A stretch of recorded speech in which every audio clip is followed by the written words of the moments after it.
Manchester United.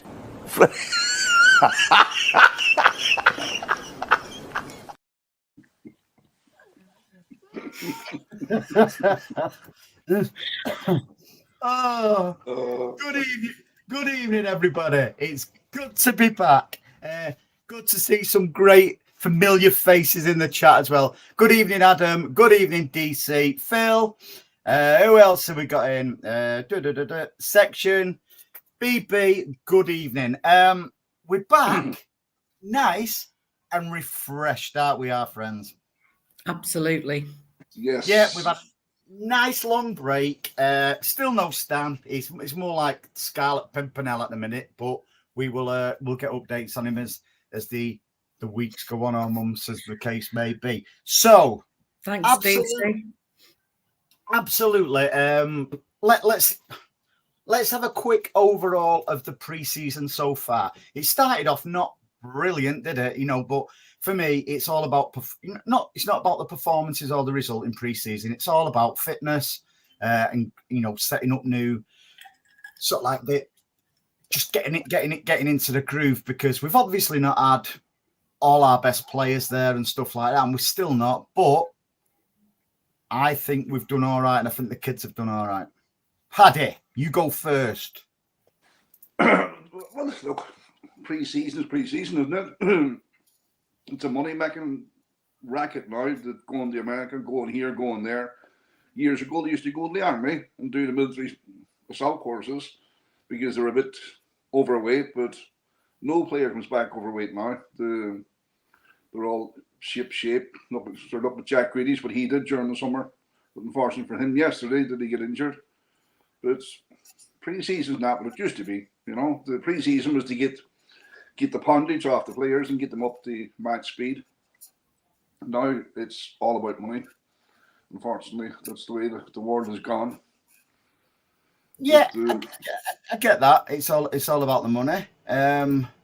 But we've seen ourselves. It's not in certain situations.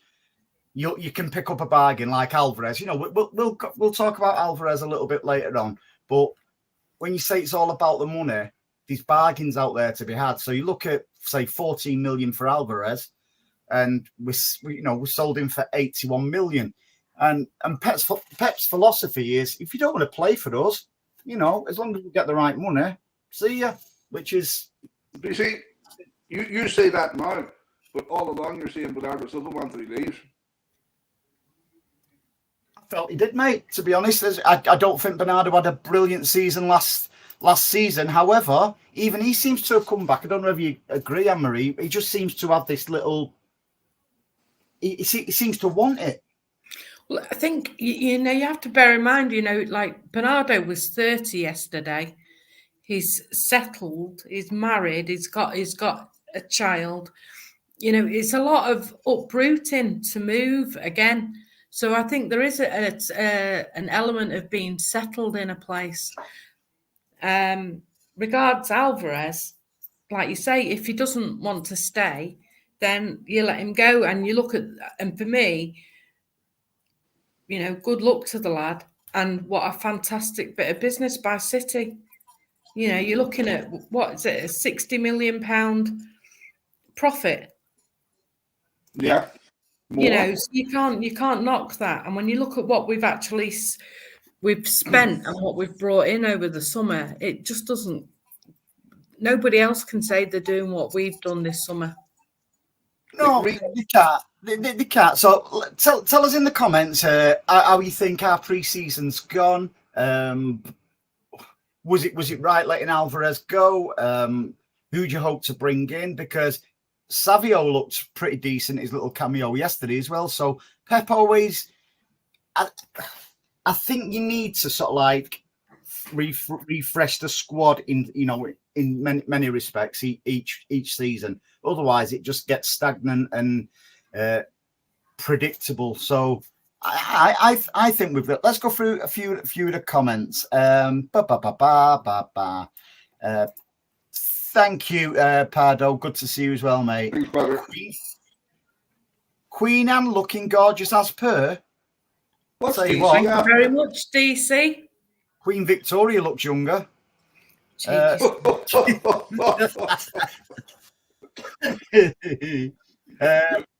Right in the no prisoners. Straight back into it, innit? You know.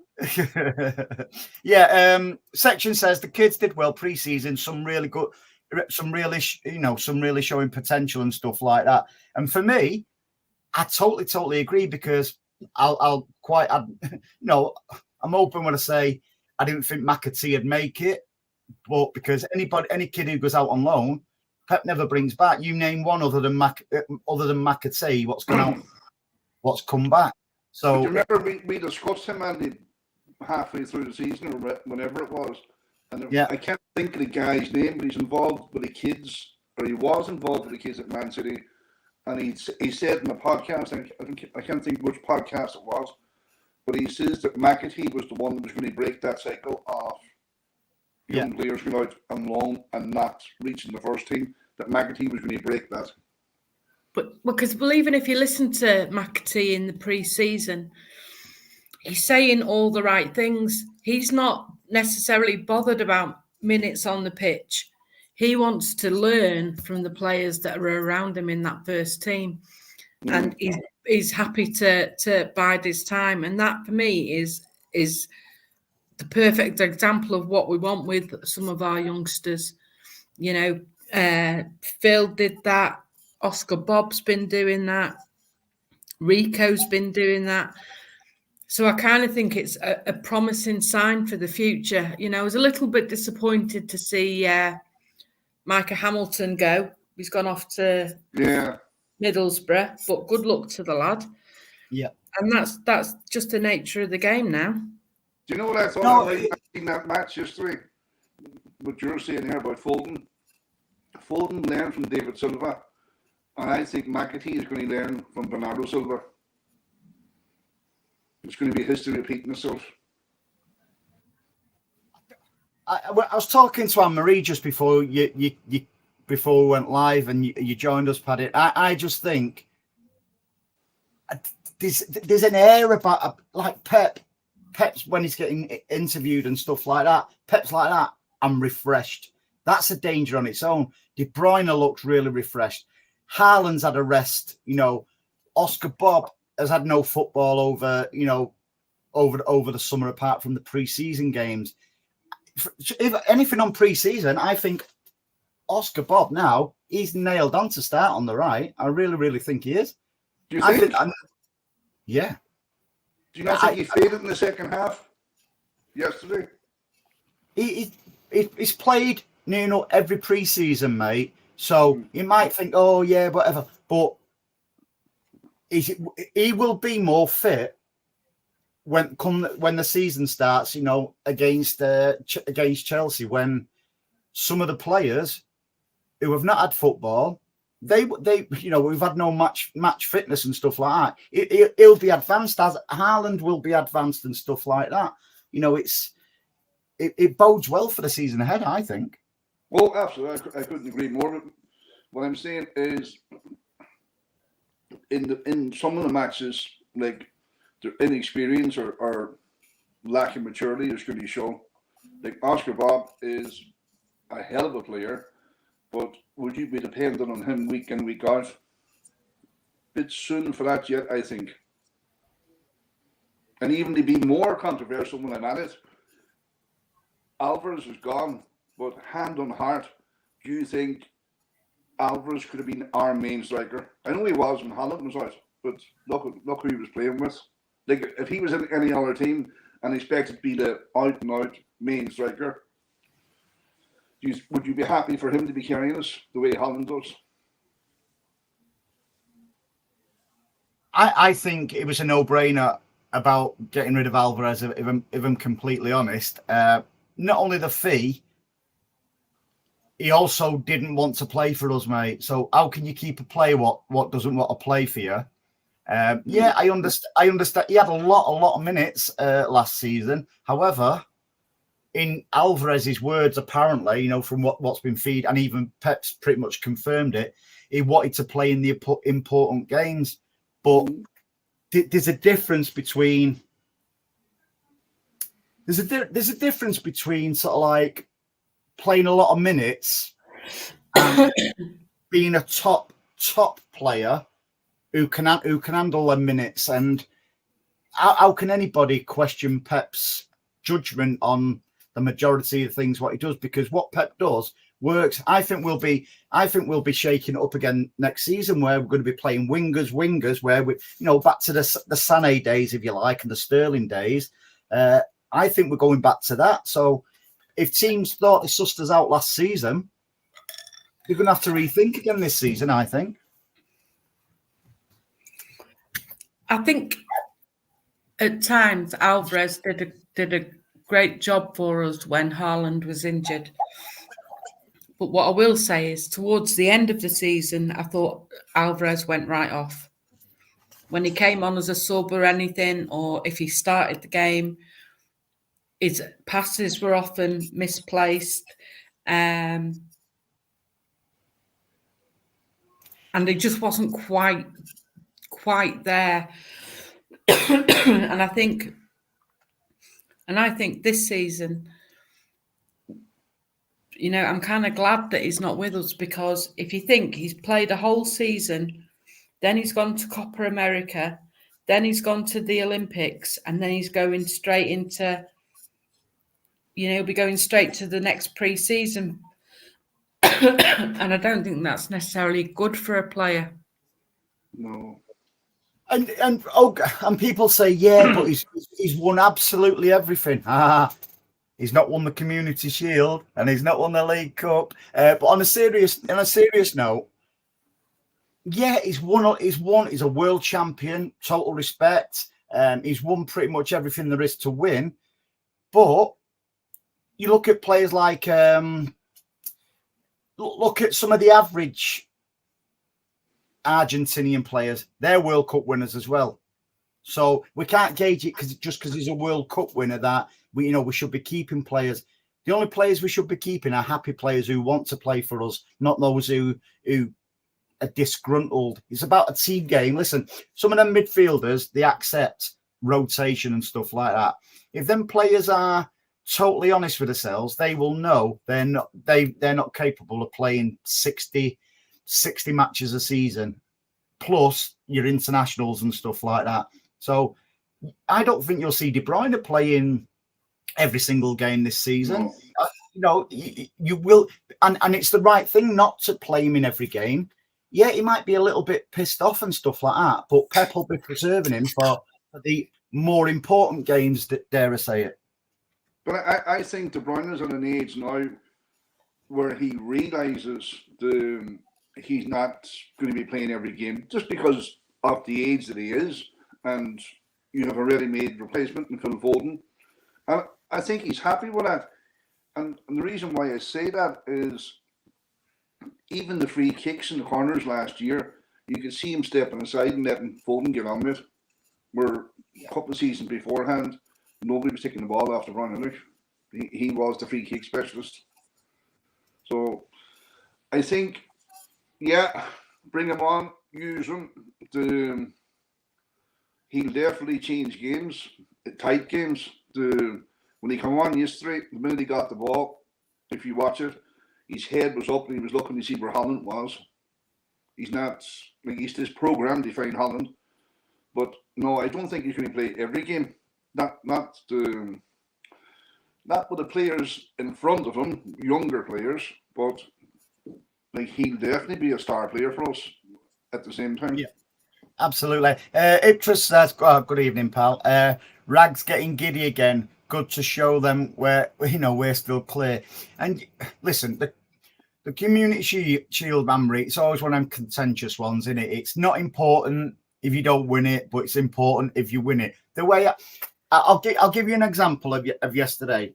My rag mate, when United scored, and to be fair, most of the pub they all jumped up like that when Garnacho scored. When we equalised, I just went, because that's my feelings on it. Because for me, it's all, like I said earlier, it's all about the fitness and getting together and stuff like that. I've seen multitude of all like United. Nice. It's always nice to get one over on them. That's the biggest thing for me from yesterday's game. The Charity Shield. I'm sorry, it's not. I'm not going to lose any. I would never have lost any sleep over it if we'd have lost yesterday.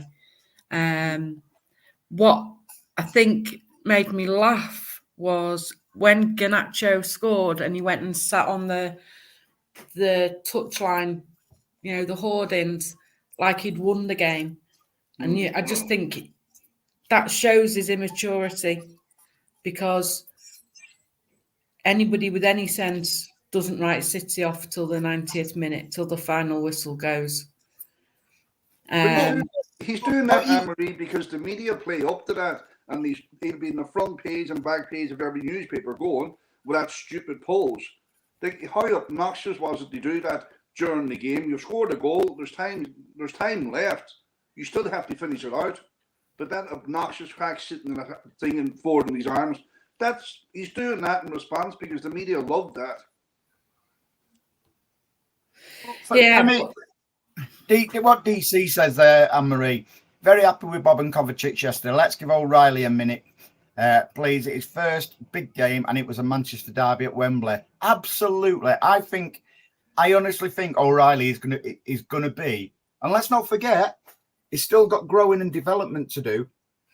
Listen, he wouldn't want to grow much more. He's going to be playing and training with all them players. The knowledge, just like Phil Foden did with the likes of Yaya Toure, Fernandinho, David Silva, etc. Look who O'Reilly's going to be, training alongside and stuff like that, especially like Rodri and co.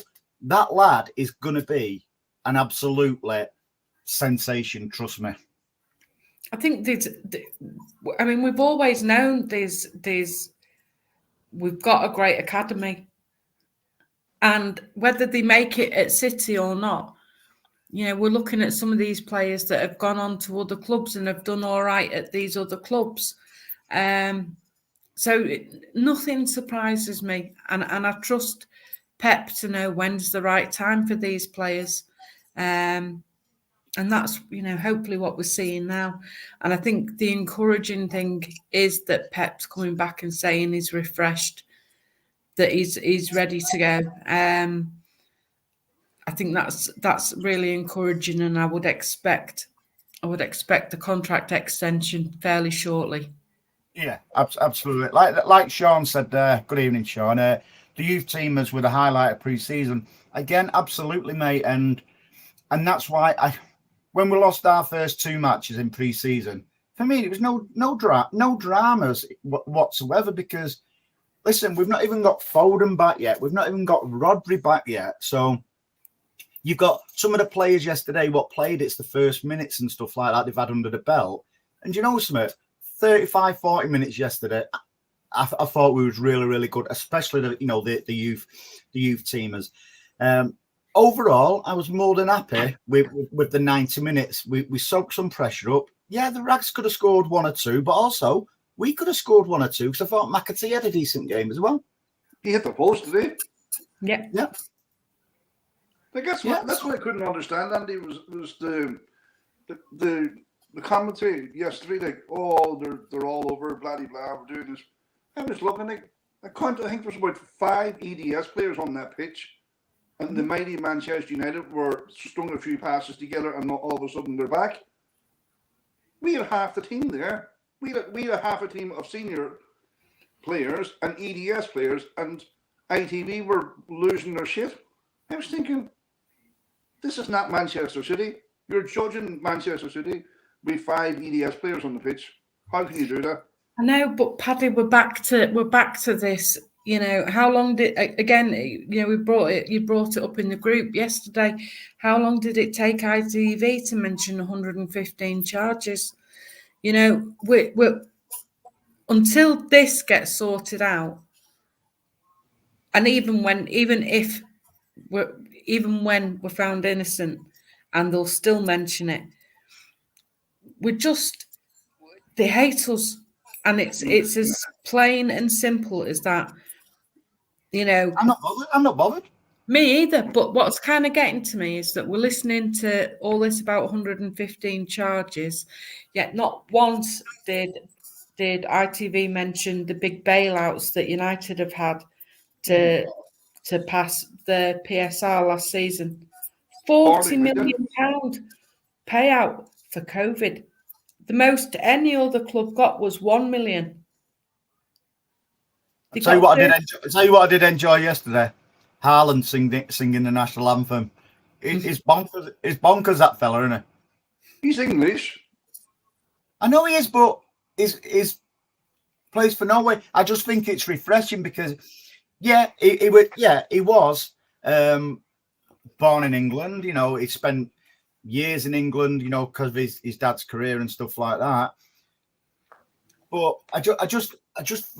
It was sort of like respectful, you know, for the country. But he was born in, but also the country he applies his trade in. Do you know what I loved about yesterday? And I was laughing to myself. And I can understand why opposition fans and players absolutely hate him. It was Silva's tackle on the McTominay, I think it was, where the ball had gone and he just woofed him. And he looked at him to say, "What are you going to do about it?" Like, I thought that was brilliant. He looked back to his nasty self. Again, but look how refreshed Bernardo looked. I just think it's going to be I just can feel a brilliant season coming up. I think one of the things for me is the fact that we're not rushing players back. So, like, obviously, you know, we were missing Foden, Stones, and Walker yesterday. Yeah, as well as Rodri, because Pep's told them to come back when they're ready. Now, as it happens, they're all coming back tomorrow anyway. But, you know, United were playing Mainu, and he'd played in exactly, you know, same competition as our England players. And he was back and playing from the start of the game. And that, I don't know what they're trying to prove with that. Well, I think that will catch up with them undoubtedly, because I think that just shows the eliteness, with, if that's a word, with Pep. It's like he trusts his players. He's trusting them, you know, to keep themselves fit and stuff like that. You know, when they're not in training or they're not at the club. Look at Grealish, for instance. You know, it affected him massively, and he's openly admitted that, you know, not being picked for England. But yet, I'm disappointed for him personally on his professional level, but that will benefit us massively, you know, because he looks, all the players do, they just look hungry for the season ahead. And I just think it bodes brilliantly for us. I can't see us having that blip, if you want to call it, that we did last season, where we went on a run of games where we drew and lost a few and stuff like that. And that's what give the other teams encouragement. Like, if we didn't go through that blip, there were nobody able to come near us last season. So, is that going to happen this year? I don't think so. Don't know, mate. Don't know. We've got one hell of a long season now this season because of the Club World Cup Champions, whatever it is, because that's not until something like the 13th of July, the final of that. Yep. But Pep knows when to rest players, and that's what we've got with it. And you know, he's no fool, and that's what, you know, you'd think. Oh, and by the way, we've won 2 games on the bounce now without Rodri.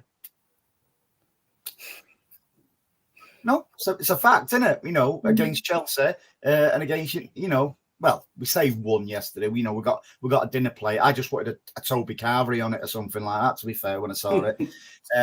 But it must give the guys confidence that psychologically as well. Rodri wasn't there, you know, and I thought Kovacic played well, to be fair, you know, in that role, you know, and it's, again, it just bodes well for the season ahead. Yeah, it certainly does. But I still think we need some. Maybe O'Reilly will step forward and fill Rodri's boots if he ever got injured or sent off for 3 months, suspended for 3 matches. They slot him along in the side. I can see us making. I can see us making 2 signings before the transfer window closes. I don't know who, but I can see us making the 2 signings. Yep. How do you think Rico played yesterday? Brilliant. He was all over the shop. He did really well. At one point, considering he was a right back, he was the furthest on the left near United's goal. Yeah. No, Rico Lewis is there because he deserves to be there. Will he dislodge Kyle Walker Kyle Walker is an old-fashioned right back, if you want to call him that. Rico Lewis is the future. He's a ball-carrying right back. Would I like to see him at right back all the time? No. I think he's more effective from between the right back and the midfield. But what does Stan always say? Yeah, exactly. Different keys for different locks. And it is, and you will see that. But can you see us going back to a more attacking wingers kind of style this season? Well, he has the players. He has Ducko and the new guy, what do you call him, Savino or whatever you call him. Yeah. So he has the pace. I think you'll see Grealish attacking more as well next season. Well, let's not forget we've got Oscar Bob as well. And for me, from what I've seen this pre-season, Oscar Bob is a starter on the right this season. So far, well, I think he's got that shirt now. I'm still not convinced he'll be a regular starter. Vector says, thoughts on no real Rodri replacement just yet. That could change that, mate, in a drop of a hat, because I do believe what Anne-Marie says, there is going to be someone coming in. And let's not forget, we're going to have a couple of outgoings, because even Cancelo wasn't involved yesterday. You know, in fact, it says it all when Scott Carson gets on the bench ahead of Cancelo. Yeah. But I did laugh when Carson and Calvin Phillips went up to get the medal. I thought, Jesus Christ. He's like... Phillips will be gone as well, because they reckon there's a lot of Premier League clubs interested in him. Calvin Phillips was a brilliant player, lads, but he's just not at our level. And I don't like the way our fans dish him, and tell, oh, he's useless. He says he's not. He's just not at our level. And is he a Premier League player? Every day of the week. But he won't be doing it at ours, unfortunately. But ITV yesterday, Emery, what you were saying about the 115 charges, he only said that because he says that Man City, over 3 years, I think it was, have recouped 500 million on player sales, which I was shocked that I didn't know that. 500 million. So, and then he had to add in the piece about the 115 charges, then just in case you were getting a bit carried away, he liked this. And then even his commentary, as Man United, where he actually thought he meant we. He must be a Man United fan. Who said that? That the main commentator yesterday, along with Roy Keane and Ian Wright. Sam Matterface. No, he listen. I actually like Sam Matterface. I get on with him well. I speak to him quite often. He used to be a Chelsea fan. He actually lives not too far from Anne-Marie now. And to be fair, I do like Sam. What does we crack about? The thing is, they've got to say something to get a reaction. They've got to get the fishing rod out. So you've got to understand that. Now, right, it's no coincidence, right? It's content creators, if you like to call it, content creators like us on here. We don't get millions, 100,000 views and stuff like that because we talk sensible and we're level-headed and we're real. You'll get some content creators who chat absolute shit, get the fishing rod out, and they get unlimited stuff like that. And it's no different for the media, mate. Yeah, it's just, but it all seems to be pro United, pro everybody except for today, as far as I can see. We're gonna get, Jesus. we are gonna get it out. What? There's a massive thunder and lightning storm beside me. Hopefully, it'll stop your crackly mic. See, you've put me off piste now. What was I going to say then? I don't know. Say something rubbish, think you know what I'm going to say. Come on, Patrick. So, Anne-Marie, you said we're going to bring two. You feel we're going to bring two players in. Who can? Yeah. What positions can you see? Not what players, what positions? I think defensive midfielder and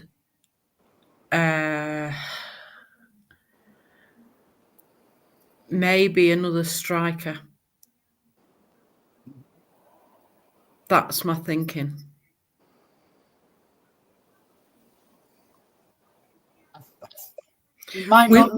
We all know that Haaland's not going to play a full season. Yeah. So we have to have some kind of replacement. Yeah, we can go back to the false nine, but I think we might be past that stage a little bit. So we have to have another striker. I think Savio looks as if he could play a decent role up front. You've got Oscar Bob, who we know can play up there. Foden can play up there. But they're the strikers, Andy.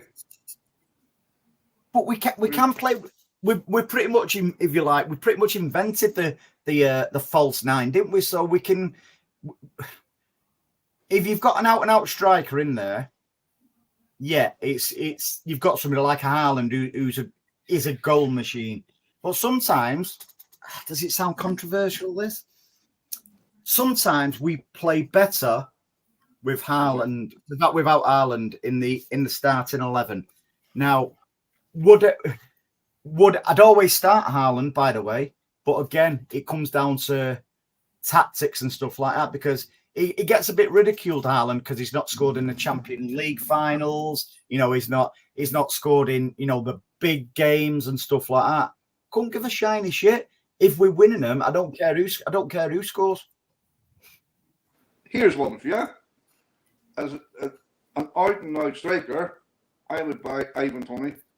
Ivan Toney would get a bag full of ours. I think and he's so. available. But would Ivan Toney want, considering he's just broke into the England team, would he come to City knowing that his playing time wouldn't be what he would like? I would say he'd run from Brentford to Manchester. I don't. Anne-Marie, do you think he would? I think he might, because, all being well, he's going to walk away with trophies and medals at the end of the season or whatever. So, you have to look at it in terms of, well, what's he going to win at Brentford? But if somebody comes in, dare I say it, a Chelsea, a Liverpool coming for Ivan Toney, I think he'd be more inclined to go there than City, because he knows his time would be limited. By the way, I do rate Ivan Toney, but I just think career-wise, how old is he now? He's not a youngster anymore. So if he's 28, is he? Yeah. Well, listen, I personally don't think he would. Let us know in the chat if you think somebody like Ivan Toney would be ideal for us. But the fees now are going astronomical. Yeah, we've just sold Alvarez for 81 million, but you got players like Dominic Solanke going to Spurs for 65 million. I know, but this is the thing, Andy, and this is, again, what we were talking about earlier. Look at Chelsea, 9 signings this season. this pre-season. 9. Another 9. Yeah, another 9 because they've signed Neto today from Wolves, £54 million. And you wonder where they're going to stand on this. Is it PSR that Everton and Notts Forest got done for last season? Because and they're the way they're playing it, they're putting them all on long-term contracts. So they're on 5 to 7 year contracts, and the 7 year one's gone. That was a loophole. It's been closed, that loophole. Well, they're still using it because Neto signed on a 7 year deal. But the loophole was supposed to have been closed on that. Listen, they'll just sell another hotel. I know, but then you look at the likes of Conor Gallagher, who I think's a decent enough player, didn't want to leave Chelsea, and they've more or less forced him out. But you could see players exiting from Chelsea anyway. Like Neto, for instance, is predominantly a right winger. Cole Palmer is predominantly a right winger. So that leaves a question, the new manager who's gone in, does he know the players what he's already got? I'd say no. Well, I'd say he probably does, seeing he used to work for City. I think he'd have a fairly good idea about Cole Palmer and Sterling. Pep's twin. Vector says, let's be honest though, we'd rather win the FA Cup over the Community Shield, but we move forward this season. Listen, if City was playing Tiddlywinks, I'd want them to win. I'd want them to win Tiddlywinks. Because that's just the way we are as fans. But for me, I think would have felt different about the Community Shield if it was another team apart from United, because it sort of like meant more than it normally does to us because it was against United. I feel it would have been playing, say, a Leicester or an Arsenal or whoever. I don't think would have been overly asked, would we? No. And I wouldn't have been overly asked if we had a loss yesterday. The flow of the game yesterday was a major trophy when they were winning. And then when we equalised, it was Community Shield. And then when they were winning them penalties, it was a major trophy. When we went ahead, it was Community Shield. I think, oh, get a life. It is a bit of a pointless competition, to be honest with you. I know they give a lot of money for charity, but they don't give it all. They only give a fraction of it. It's not a charity shield, mate, anymore. It's a community shield where the community. In fact, it'll probably go to the Premier League, the money, so they can finance United with the COVIDs and stuff like that. DC says nobody cares about City, but they talk about us all the time. They absolutely do, DC, and it is truly staggering, isn't it? Where we're the biggest, smallest club, Anne-Marie. Yeah, and we're just. My own, and I've said it numerous times, but my own personal opinion is that we're found innocent of all these charges, and then we take the various different media outlets to the cleaners and absolutely destroy them, because it's all defamation of character, isn't it? So you actually think there's an agenda against City? Absolutely. Yes. What about charging us for, over £2 million for, like second half kickoffs, about various other things? You think there's an agenda? Absolutely. I'll tell you what's not come out as well. When we actually took the Premier League to court, nothing's been said about that. So I know that's because we won. I know there's NDAs and stuff like that, but I'm sure if the Premier League would have won that, it'd have been leaked out somewhere that the Premier League had won that. Absolutely, 100%. It's interesting that we got fined £2 million for 22 individual games starting a minute or so late. Yet United fans stopped the whole game going ahead against Liverpool because they broke into the ground and demonstrated on the pitch, and yet nothing happened about that. just interesting. But it's not interesting. It's blatant. It's not that it's interesting. It's absolutely bloody blatant what they're doing. Like, I know people who know nothing about football, and when I bring it to their attention and they start watching the kind of dynamics that goes on, they come back and say you're right. But at the start they're saying you're paranoid, but then they start watching it and looking out for stuff.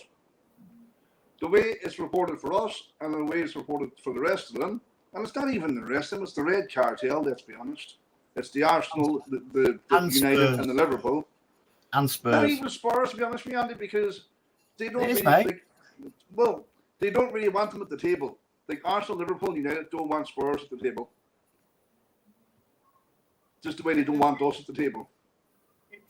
Do you guys think we're still lighting some areas in the squad? Yeah, I do. I agree with Anne-Marie. I think we'll have, when is it, the 1st of September it closes, the transfer window? I can see a couple going out like Cancelo and Phillips, but I can see, listen, the amount of money what we're recouping from players and stuff like that. I can see a couple of biggies coming in. Okay, I asked you before what positions, Anne-Marie. I'll go with you here first, Paddy. What players would you like to see come in? Andy, I missed all that because I lost power. I'd say this is going to be blown in a minute. It's getting worse. So I don't know how long I'm going to get on because the fucking lights and everything are going. You don't know how long you're going to be with us. God bless your souls. So I missed everything you just said for the last 2 minutes. I said, what players would you like to come in? You said Ivan Toney for one. I'm just throwing Ivan Toney out there because he's battle hard in the Premier League ready. I have no idea, to be quite honest. I have no idea. But I find it hard to believe that with the best footballing brains there is, that there have to be something in the pipeline, Nick. There have to be. I think Pep hinted on that, Anne-Marie, didn't he? Where he was asked about Alvarez, and it's more. Well, after he said he was asked the question, who's going to replace Julian Alvarez? He actually went, me, didn't he? You see that when he said Andy Savage is going to replace him. I could still do it in that team, mate. Yeah. You got them funny cigarettes, have you? I tell you, I'd like to come into that link-up role, and people will probably think I'm bonkers. I speak about him a lot, Jared Bowen. I think he would link in there brilliantly. He can play left, right, in the middle, or as a false nine, if you like. I just think he's quality. I've got nothing but admiration for it. There's nothing bonkers about that. But what would be bonkers is the price you'd have to pay for him. Everything's overinflated anyway, mate. Like I say, Dominic Solanke, 65 million. If Dominic Solanke's worth 65 million, I must be worth 85 million. But we're paying way over the odds for English players, aren't we? That's the bottom line of it. So you go for Jared Bowen, and of course you're going to pay top notch because he's English. There's got to be somebody else out there who's as good as, if not better, that isn't English. There's a premium when City come knocking on the door for anyone. I feel. I know, but I think we've gone past the point of paying over that. We're not taken for fools anymore. Yeah, I think, Andy, that them days are gone. That City premium is gone. Yes, it might be 5 or 10 million now, where before it was 20 or 30 million. But look at the deals we've walked away from. I think the club has sent a very, very clear message. Now that we're successful, you can do that. But when you're trying to get success, you have to buy it, obviously, and you have to pay that premium. But like, we're sitting top of the pile, 4-time Premier League winners. Who doesn't want to come to us? And then if the club turns around and says, "Oh, we want 90 million for a 60 million player," Man City are trying to say, no, forget it. We'll give you 65, and then the player is on the club. Sell me to Man City. They don't want an unhappy player in their books. But I think that the premiums are gone. Yeah, I sort of get that because we see deals with like Alvarez, what we bought, like Savio, who's coming like dirt cheap and stuff. And despite what rival fans say, we did get Haaland for that 50 odd million because that they say no, you'd overpaid for him. No, we didn't, because that was his release clause. Why would you pay X amount over somebody's release clause when you can pay the release clause? It's just that some people can't understand why City is so successful at, not just balancing the books but breaking records. Off the pitch, not just on the pitch. And that's why that 115 charges, Andy. And going back to the men and women in charge of that club, do you think they're going to leave down breadcrumbs where the taxman or any investigation could come along and say, right, okay, where's that 500 million, or where's that 100 million, or where's this, or where's that? Don't get me wrong. They're all at it. We're at it. You can be damn sure we're at it. And they're all, like, every last one of them are at it. But, like, look at who you're dealing with. A multinational company, a fellow who owns companies worldwide. He's not stupid, and he's not going to leave no breadcrumb trail for anyone to follow to find Man City at fault. So them charges, as I keep saying the lads, forget about them because they're non-existent. Non-existent. Nobody is going to, what they're going to, hacked emails, is it? Is that what they're building their case on? Hacked emails? Well, there's a precedent in law. You have to come to court with clean hands. You can't come to court with hacked emails. Just the way cops can't bring evidence into court that they obtained without a search warrant. It's thrown out. It's inadmissible. There's no way. I actually die a death if they find Man City guilty in them 115 charges. They might find them not cooperating, but who wants... That's like me turning around saying to you, oh, give me your tax and your PSI number and this and that, whatever. That's what Arsenal, Liverpool and Man United want off us. They want us to turn our books over to their chairman because they are the Premier League. We'll do it if they do it. Put that on the table, see how far they get. Anne-Marie, read that one from Laura because I think that is absolutely bang on the money. Mm.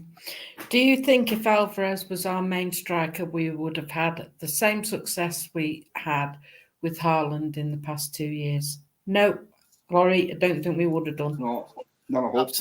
Absolutely spot on. And people go on about Haaland's. He only has so many touches, la di da.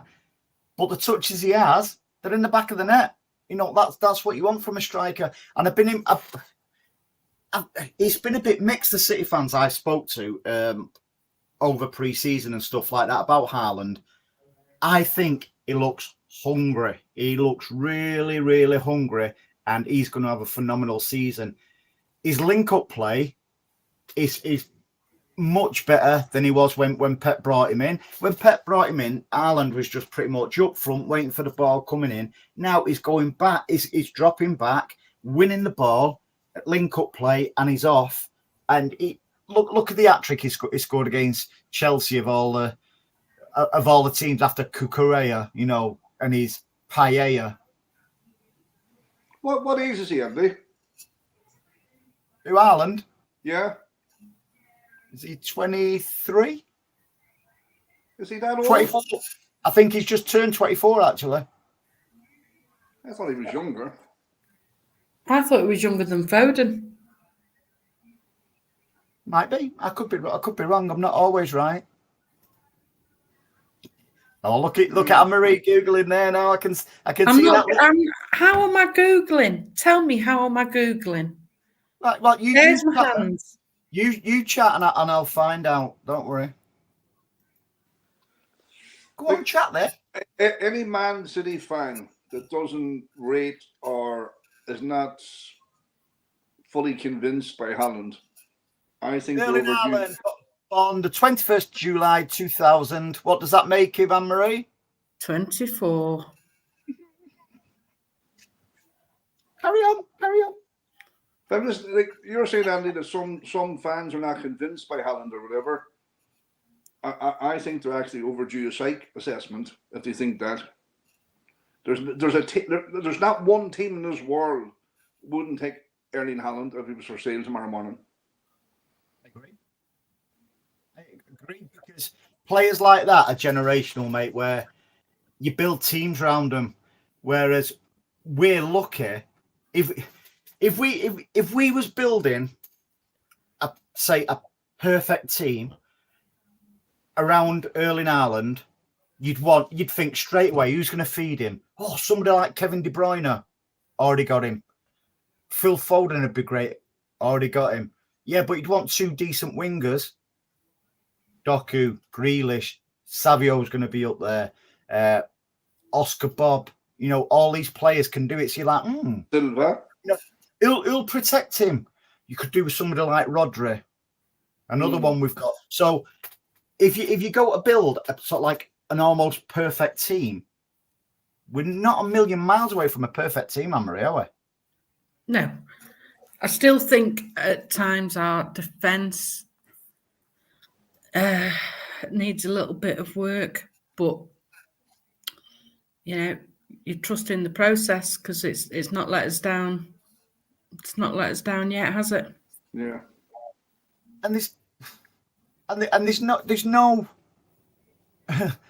it's not going to slow down anytime soon. And I had this conversation again in the pub yesterday watching the match with Reds and Blues. What we're seeing now, because there's a certain majority, not majority, that's the wrong word. There's a certain amount of City fans, the expectation, and rightly so, with the squad and everything we've got, expect us to win absolutely every trophy. What we're seeing under Pep, it's not normal. It isn't normal because even Fergie didn't win absolutely everything. During the 90s, early 2000s, what Pep's done it's not normal, is it? Well, you only need to look. Obviously, this week the City have released their second kit, which is the tribute to the '99 team at Wembley, and they've done quite a lot of good stuff. If you go on the website, they've got like different people that were at the game, whether it was fans, whether it was photographers, and their experience of the game and what it meant to them. And you look at that, and even David Bernstein said that goal that Dikov scored was more important for City than the Aguero goal.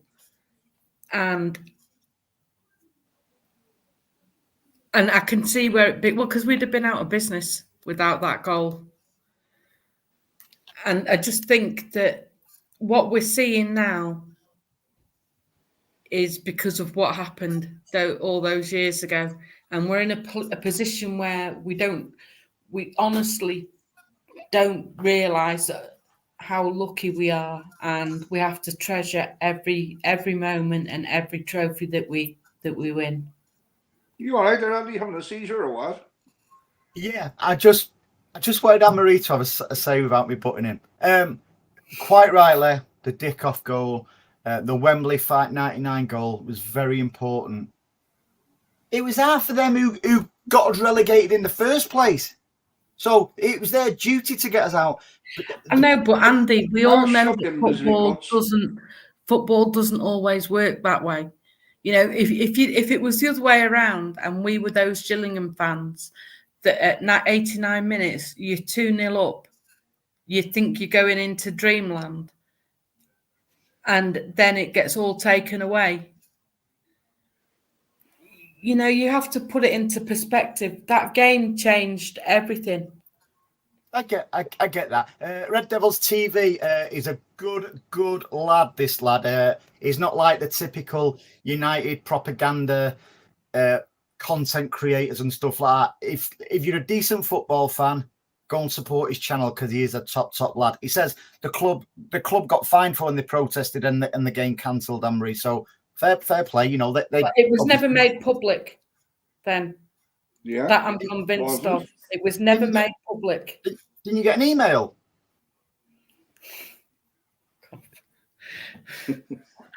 I say, see when the podcasters get on a bit and he gets tired, he gets very cranky. Do you notice that? Yes. I'm not cranky. I tell you what, you two more like the crankies. To be famous for something. I'm not cranky. You are. I don't know about that. No, it's right though. You know, it's even with things like this agenda against us and stuff like that. It's quite clear it's not affecting us on the pitch. So for me, let the powers that be deal with it. And as we always say, we're still gonna get ripped to bits off rival fans, no matter what it is. So just let the process. It's just be the process. Andy, it's jealousy. Yeah, it's absolutely jealousy. Nobody above you ever judges you. There's always people under you. Always. And as I think it was Diaz says last year, was it? You keep bringing the noise and we use it as fuel to get where we want to go. So it's not affecting the player. Like even the 115 charges didn't win 4 Premier Leagues in a row. 11 people playing in blue did that. 115 charges, or whatever they were, didn't make Kyle Walker run any faster. Didn't make Ederson save any more goals. Speaking of Ederson, let's discuss his pre-season. And this, listen, I'd always keep Ederson, mate. Yeah, I just think his character's phenomenal. There's been a lot of and I think Pep's even sort of like confirmed that he was in negotiations with one of these Saudi clubs and stuff like that. Why would Ederson want to go to Saudi Arabia? And apart from the obvious, the money and stuff like that. And can you see it happening before the end of August? No. I don't see him going. Not this season, anyway.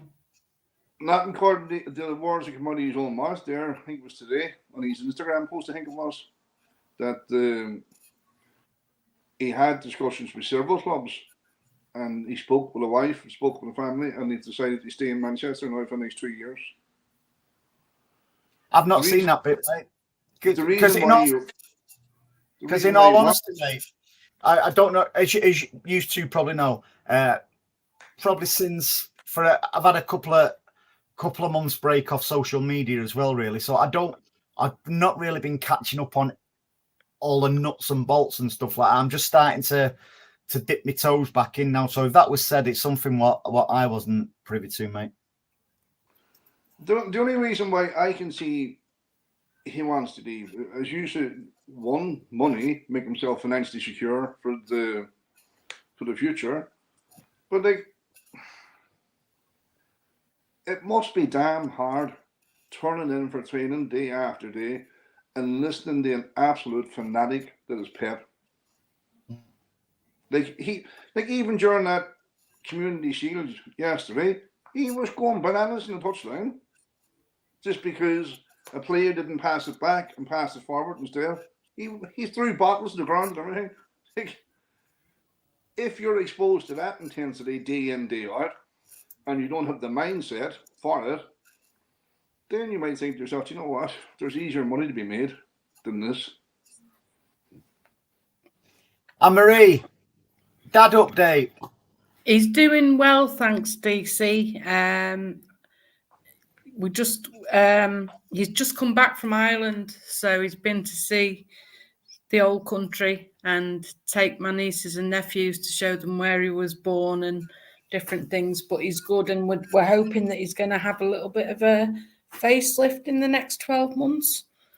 Going to be looking younger than me. at this rate, which won't be hard before Andy says it. I know, I was just about to come in there and shut up. I'm not like that. No. Much.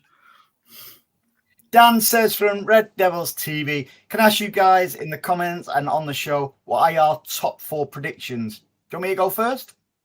Yeah, go on, Andy. City will win the league. Arsenal will be second by more points than this season. Then I'm going to go for Villa and then United. I think United will finish top 4. I'm not drunk. That's debatable. Yeah. I'm not drunk, honestly. So you don't think Liverpool are going to get top 4? I think they're going to sneak out the top 4. Listen, you can't underestimate. Yeah, they won today 4-1 against Sevilla, but the Klopp effect will affect them throughout a 38 Premier League games. They haven't bought anybody, have they yet? I just feel they're going to... Well, that's my top 4. And now you both stop laughing. It's hard not to laugh at you. Go on. I think City will be first. I think Arsenal possibly will be second. Why say possibly? Because I think there's going to be a bit of a challenge there for them. I think Liverpool will be in the top 4. And I think Villa will make the top. Well, no, in fact, no. I'm not going to put Villa in the top 4. I'm going to put Tottenham in the top 4. Bloody mind up, will you? Tottenham in the top 4. And I don't think United will be in it. Amory is spot on. I think Villa will struggle with Champions League football and the league, because the Champions League is a completely different competition to the Europa. Aston Villa last season were a flash in the pan. I don't think so. Like Newcastle the season before. I've got respect for Emery. I think he's a very underrated. People judged him from taking over Wenger at Arsenal. Look what he's done in European competitions, in particular with Sevilla. The amount of trophies he won with them. Section says City first, Villa second, Arsenal third, and either United or Liverpool fourth. But I think Arsenal won't be as good this season. That is exactly what I said before I actually put that comment up. I can see a considerable gap between first and second this season. Do you not think Ange Ball will put Spurs into that top 4? I rate Big Ange, but I don't think a Dominic Solanke will be a Harry Kane, if I'm being totally honest. Oh, I think you're absolutely delusional. I'm telling you now, he'd be in the running for the Golden Boot this year. You look at the goals he's got at Bournemouth, and now look at the service he's going to have at Spurs. What service? Your man, Madison, is it? Your man that what did you call Pep called him, the Korean guy? Son. You're judging Aston Villa in a cup competition. It's anyone can progress in a cup competition. I don't think Aston Villa is going to get anywhere near the top 4 this season.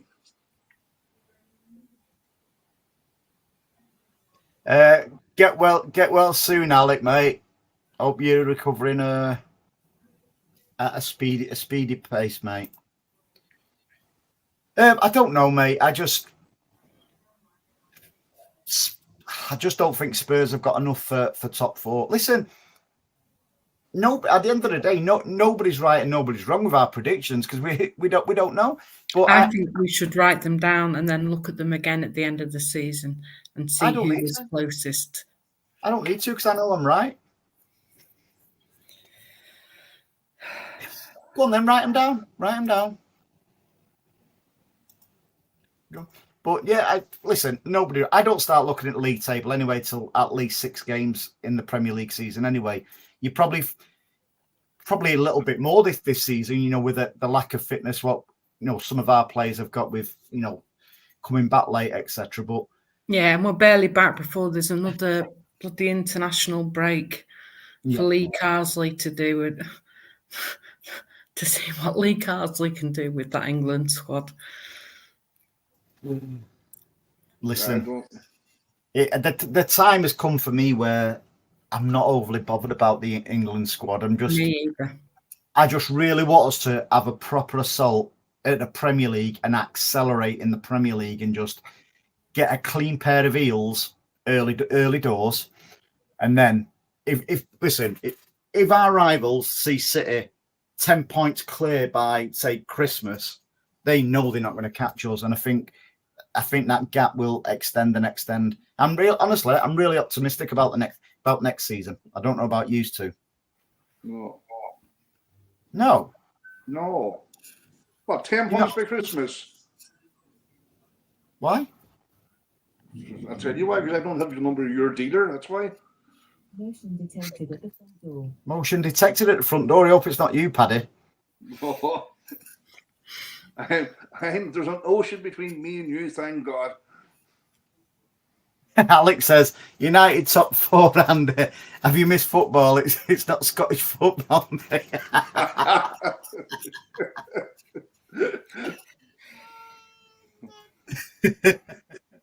I think what Alex is trying to say is Manchester United.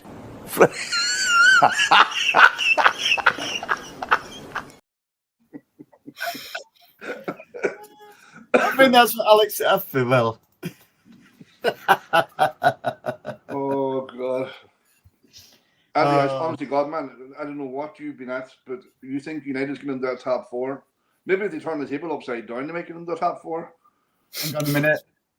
Paddy, read this next comment out. Jesus Christ.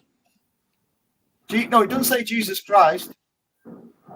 That's underlined. It's pathetic. Go on, Paddy, read that out. Andy's always wrong. Anne-Marie, I'll let you read this one out. Andy is always wrong. Team Andy. You see, it just shows you, I absolutely carry these two. They can't even read. More worried about getting struck me like them, this fucking stupid thing beside me. Yeah. In fact, Paddy's more like Oliver Reed.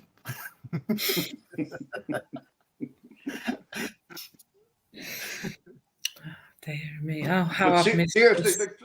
Can I ask the guys in the chat, who do you think is going to come in? But we're definitely signing 2 players in a way. Oh, hang on. Sean, I'm going to right click and ban you. Sean, Don't you dare. Punch your head in if you don't go away. No. Okay, yeah. Oh, hang on. This is more like it. FIFA.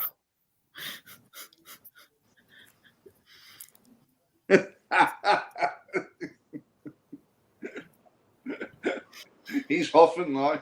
He is, yeah. He's in the huff. He switched his lights on before he started, and I said he had to be careful that we didn't get the reflection off his head. What do you mean? That was a quick trip to Turkey. Show us the teeth.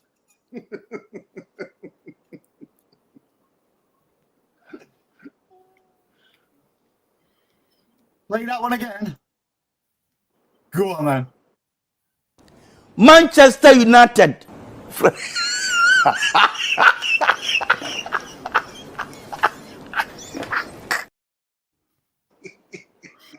It's always a pleasure. Anyway, I think it's time. Oh, hang on. I need to put this one on. Never a wrong word, Andy. Thank you, Gordon. Much respect, my friend. And by the way, Gordon, you need to link your stuff up, Gordon. I will gladly link it on the shows and stuff like that, mate. Gordon does some loads of sort of like city Gin. lighting and stuff like that. He's absolutely very, very talented. He really is. So Gordon's been on the gin. Gordon's going to hit you on the chin, mate, if you carry on. Some length. Section says, I look like that in the 90s, Andy. it's the day Oh, love it, love it, love it. Listen, guys, let's skedaddle. Good to be back, isn't it? Forget Miss about Pep. everybody. I know I look like Pep and stuff like that, and I'm a genius like Pep and stuff like that. Are you refreshed? I do feel refreshed, you know. I do feel refreshed, and we're gonna have like new backgrounds and everything for next week's show and stuff like that. That wasn't in the contract. We're going to have a revamp. We're going to get guests. Listen, if any of you guys want to come on the show as well, you're more than welcome. Just send me a message. You're more than welcome to join us on the show. I can hear you thunder and lightning there, Paddy. Huh? Could hear it then. Paddy's hungry. Right, His belly rumbling. right outside the window. Hey, Anne-Marie. Paddy's hungry. Have you heard his belly rumbling? No, that's one thing. Leave Paddy alone. I eat non-stop. No, leave Paddy alone. No, seriously, if any of you guys want to come on the show, you are more than welcome to come on the show. And you can see what real disorganized chaos it is. Yeah. This is like being on a show. We met dysfunctional mum and dad this. YTS back to work scheme. It's not even that good, Paddy. No, seriously, Hey, it's great. It's great to be back. Smile on our faces, enjoying it, refreshed. We're going to be doing. Listen, I'm going to be doing giveaways as well all season. I'm going to be doing loads of giveaways and stuff like that because I want to give a bit back to you guys who've supported us through thick and thin. When I say thick and thin, I don't mean Anne-Marie and Paddy. I mean just in general. You could see it coming, Andy. You're becoming very predictable. I just can't help it. No, as always, guys, thank you very much for joining us. And the most important people are the guys in the comments because I love the interaction. So we will do it. We will be back next week. After the Chelsea game. Good game. Felt like Bruce Forsyth, didn't it? Yeah, have a wonderful week all, and we'll do it again next week. Bye-bye now. Take care, everybody.